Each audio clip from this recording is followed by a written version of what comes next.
Hello बहनों और भाइयों, आज के इस साइंस वाले वीडियो में हम आपको बताएंगे आप किस तरीके से अपने घर पर अपने ज्वेलरी को साफ कर सकते हैं। क्योंकि लोग क्या करते हैं ना, अपने ज्वेलरी को लेकर सोनार के पास जाते हैं और सोनार उसे एसिड में डुबोकर साफ करता है। तो इसी का सॉल्यूशन मैं आज के इस वीडियो में लेकर आया हूँ। आप किस तरीके से, जैसे कि हमारे जो प्यारे बहनें हैं वो घर पर किस तरीके से अपने ज्वेलरी को साफ कर सकेंगी बिना एसिड से, तो उसी के नुस्खे और साइंस ट्रिक को आज वीडियो में मैं रिवील करने वाला हूं, और वो भी बड़े अनोखे चीज से मैं करने वाला हूं। तो आप इस वीडियो में बने रहिए। अगर वीडियो अच्छी लगी हो तो वीडियो को जरूर से लाइक कर दीजिएगा, और चैनल में अगर आप नए हैं तो चैनल को सब्सक्राइब जरूर से कर दीजिएगा। तो चलिए। तो दोस्तों, मैंने ये इमली को अच्छे तरीके से निकाल लिया है, उसके अंदर का बीज, और इसके पल्प को मैंने निकाल लिया है। देखिए, ये रहा इमली, और इसी इमली से हम बनाएंगे हमारा एसिड। क्योंकि दोस्तों, इमली में टैर्टेरिक एसिड पाया जाता है, तो यही एसिड का कंपाउंड हमें एसिड बनाने में मदद करेगा। तो चलिए इस प्रोसेस को स्टार्ट करते हैं। तो मैंने इमली ले लिए और एक कटोरा, और इस कटोरे में हमें चाहिए पानी। तो पहले इसे पानी में डाल देते हैं, इसमें। लो जी, मैंने पानी अब क्या करेंगे, इस पल्प को, इमली के पल्प को हम इसके अंदर डुबोकर बड़ी अच्छे से इसमें मिक्स कर देंगे, ताकि इसके ऊपर का जो लेयर है वो पानी में डिसॉल्व हो जाए। तो क्या करते हैं, इस पल्प को इसके अंदर ऐसे अच्छी तरीके से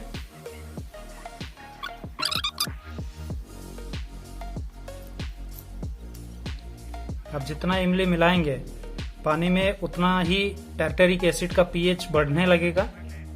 तो दोस्तों, हमारा ये एसिड बनकर रेडी है। पायल ले आया है, ये पूरी चांदी का है। देखिए, ये पूरी तरीके से चांदी का है। पर देखिए, आपको दिख रहा होगा इसके ऊपर कुछ मेल बैठ गई है। ये देखिए, थोड़ा डलनेस आ गई है इसमें। ये देखिए,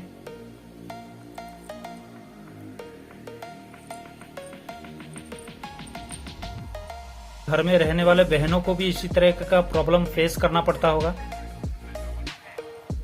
तो आप भी इसी तकनीक से अपने ज्वेलरी को साफ कर सकते हैं। मैंने चांदी का यूज किया है, आप चाहें तो सोने का भी यूज कर सकते हैं। घबराइएगा मत, पर इससे सोने और चांदी का कुछ भी क्वालिटी इफेक्ट नहीं होगा। तो हम क्या करेंगे, इसे इसके अंदर हम डुबो देंगे। देखिए, और ये इसके अंदर जाने के बाद ये अपना रिएक्शन देखिए, आपको दिख रहा होगा। देखिए, थोड़ा थोड़ा ऊपर में बुलबुले फूट रहे हैं। ये देखिए, इसके चारों तरफ एक तरह का बुलबुले फूट रहे हैं। तो चलिए इसे एक अंधेरे घर में रख देते हैं, ताकि इसका रिएक्शन थोड़ा ज्यादा स्पीड में हो। तो दोस्तों, मैंने इसे अंधेरे रूम में रख दिया है। देखिए, ये हमारा स्टोर रूम है, और जिसमें मैंने इस कटोरे को इस जगह पर रख दिया है, और इसे हम छोड़ देते हैं 6 से 7 घंटे तक। फिर उसके बाद देखते हैं कि चांदी का क्या हाल हुआ। इमली के बदले आप लेमन का भी यूज कर सकते हैं। मैंने इमली का यूज किया है, आप चाहें तो लेमन का भी यूज कर सकते हैं। तो ये देखिए दोस्तों, ये हमने जो मतलब कि एसिड बनाकर रखा था वो हिट हो गया है, 7 घंटे से ऊपर चला गया है। तो चलिए इसे बाहर लेकर देखते हैं कि आखिर इसमें हमने जो पायल डाला था, चांदी का पायल, वो आखिर साफ हुआ है या नहीं।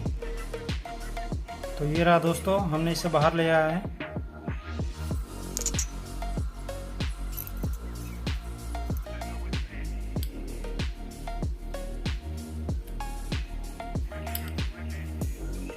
और हम इस ब्रश से इसे थोड़ा घिस लेंगे ताकि इसके ऊपर का जो थोड़ा लगा हुआ हो वो भी निकल जाए।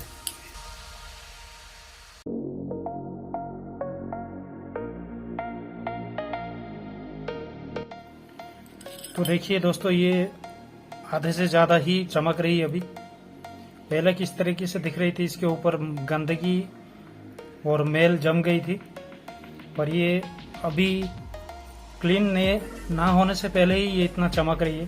क्लीन होने के बाद आप देख सकते हैं। तो चलिए, ये रहा पानी का।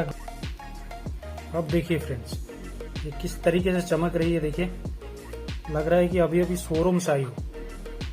तो बहनों, देख लीजिए, आप इसी तरीके से घर में अपने ज्वेलर्स को साफ कर सकती है और बिना सोनार के पास जाए आप घर पे ही बड़ी आसानी से इसे साफ कर सकती है। देखिए, पहले से ज्यादा कितना चमक रही है। जो है आपके सामने ही है, मैंने कोई एडिटिंग नहीं की है।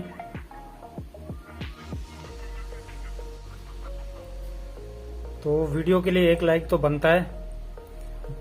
आपको ये वीडियो कैसे लगी मुझे कमेंट में जरूर बताइएगा। जरूर से वीडियो को लाइक कर दीजिएगा। और हाँ, आप हमारे चैनल में नए हैं तो चैनल को सब्सक्राइब कर दीजिएगा। तो चलिए, मिलते हैं नेक्स्ट वीडियो में।